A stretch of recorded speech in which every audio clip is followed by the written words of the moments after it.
How does GM plan to use hydrogen fuel cells? Welcome back to Techstination. I'm Fred Fishkin.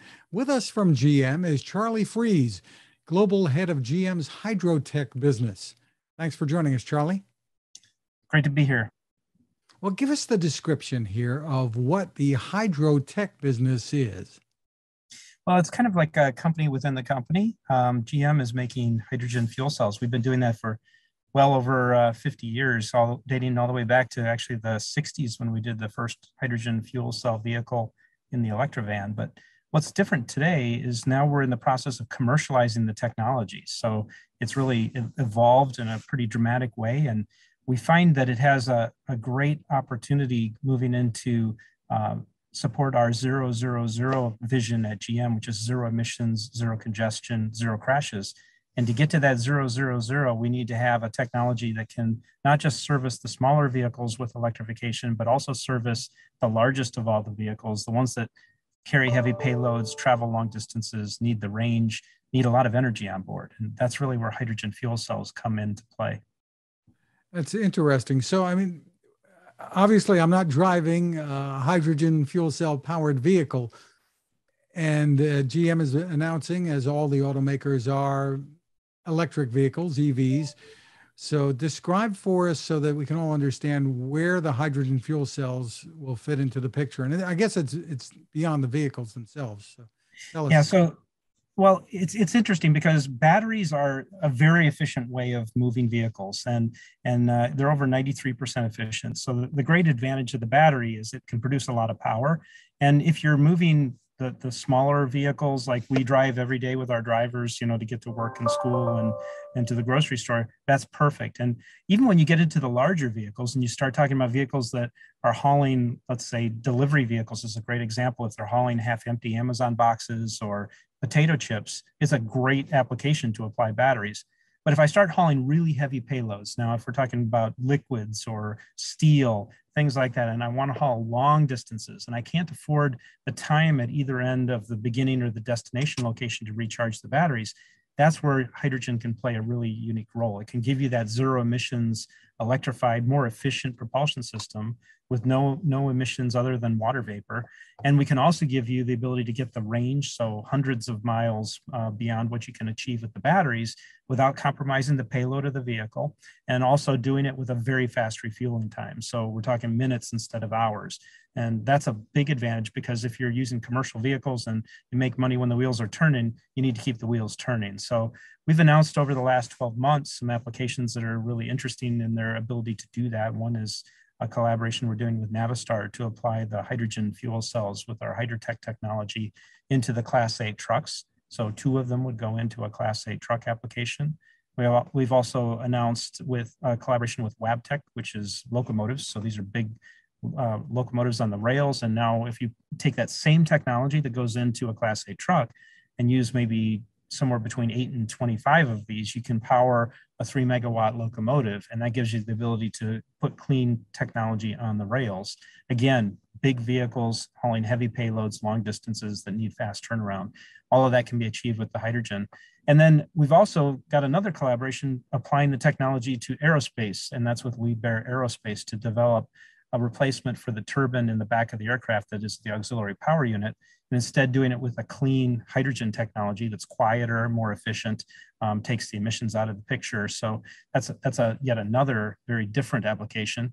And more recently, last week, we announced an announcement with Renewable Innovations to develop our HYDROTEC fuel cell systems into stationary and mobile power. And that really opens up a brand new world for clean energy, where we can start to think about putting electricity at different points where you might have to do DC fast charging for electrified vehicles and you don't have the ability to do upgrades to the grid, or you don't have the time for the permitting, you want to get something out there very quickly, or backup power systems maybe for, if you think about a hospital or a school or a police station, places that could be affected by things like rolling blackouts in California. Those would all be great applications for a zero emission fuel cell generator. Very, very interesting. So a hydrogen fuel cell generator could actually recharge electric vehicles in certain circumstances, is what you're saying. Yes, exactly. And what's interesting about it is you can do it because it's it's portable, right? So I can put the hydrogen fuel cell system on board a trailer, or I can put it on a skid and I can locate it at different locations. You don't have to rip up the pavement and run new power drops off of the grid or install new panels. Instead, you could have a system like the one that we're talking with. If you look at the Empower system that Renewable Innovations is developing, that's a great example of putting very high power density into a site. So now I can have 4 EVs charging at all the same time with DC fast charges. And I could do that for, let's say, 100 vehicles before having to refill the hydrogen supply on board the vehicle. And tell me about the infrastructure needed to do that, to refuel the hydrogen fuel cells. And because we know that we're building out an infrastructure for EVs for charging. What do we need to make the hydrogen fuel cells and these applications more common? Well, that's partly why we're doing it the way we're doing it, because putting hydrogen fuel cells into kind of the retail environment where it would be used in, let's say, an everyday driver is a very difficult challenge to get that many hydrogen stations at all the points of convenience that you or I would need to feel comfortable about not having range anxiety and other things with the vehicles. But when we talk about these commercial applications, they usually have many vehicles that fuel at centralized locations. They travel on fixed, predictable routes. So you can plan for that, and you can install hydrogen production and distribution equipment and utilize it to its maximum extent possible. So you don't have stranded assets that are fueling, let's say, 1 vehicle a week, which is what you could have if you're trying to build out a network for personal drivers.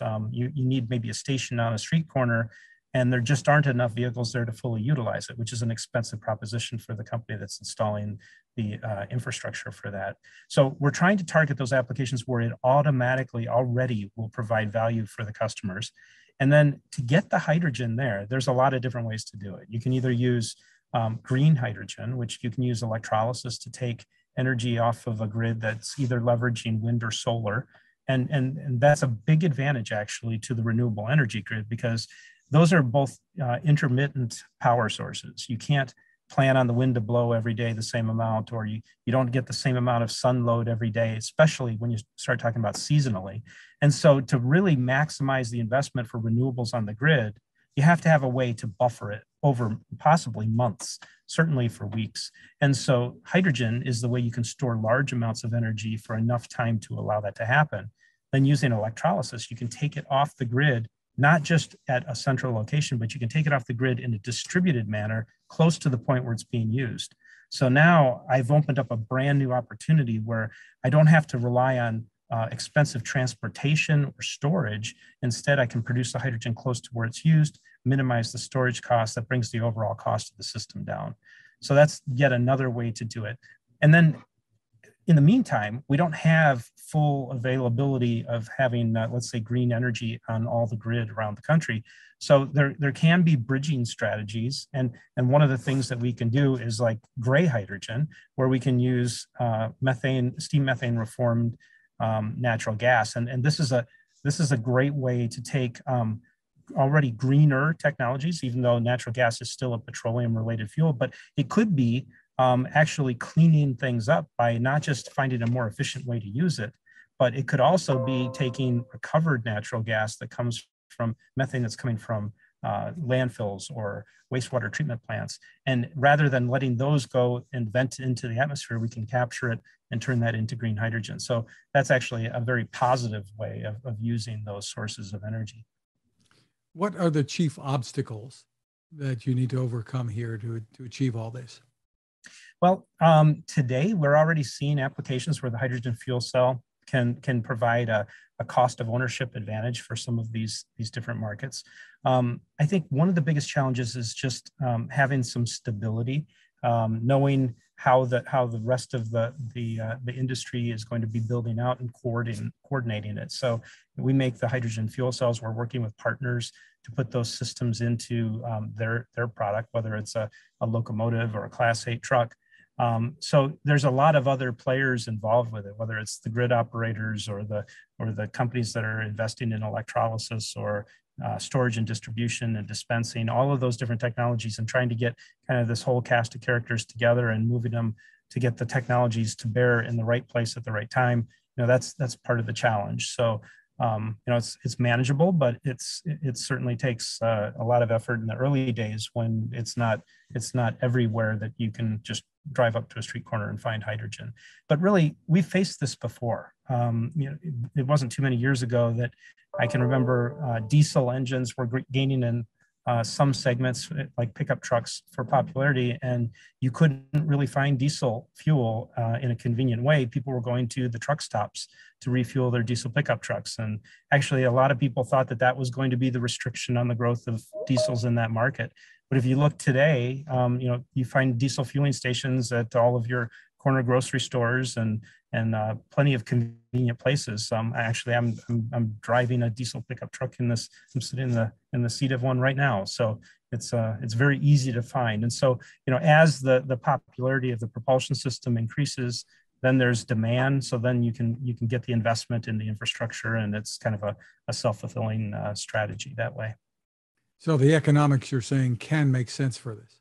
Yes, they can. And there are examples already where that's the case, and it's started to mature. One example is in forklifts with hydrogen fuel cells. So a lot of plants that are using forklifts, they actually get a lower cost of operation by switching from battery electric forklifts to hydrogen fuel cell electric forklifts. And they're using these distributed centralized refueling models that I just kind of outlined for the big trucks. And they're applying it in storage areas like warehouses or in factories. And what's really interesting about this is, as you've leveraged the factories and the warehouses, the other vehicles that always come into play with those locations are Class 8 trucks. That's where you're getting your deliveries to or from the door. And so you can start to leverage that same investment for the forklifts to give you one of the points of fueling for the trucks. And the other places the trucks go are places like rail yards and airports. And those are other very interesting applications for hydrogen fuel cells. So you can start to get some duplication of benefits by those single points of fueling, where you can actually support multiple modes of transportation. Are you saying that a hydrogen fuel cell powered truck, the big trucks that we're talking about, they make more sense than the EVs that a number of companies are working on?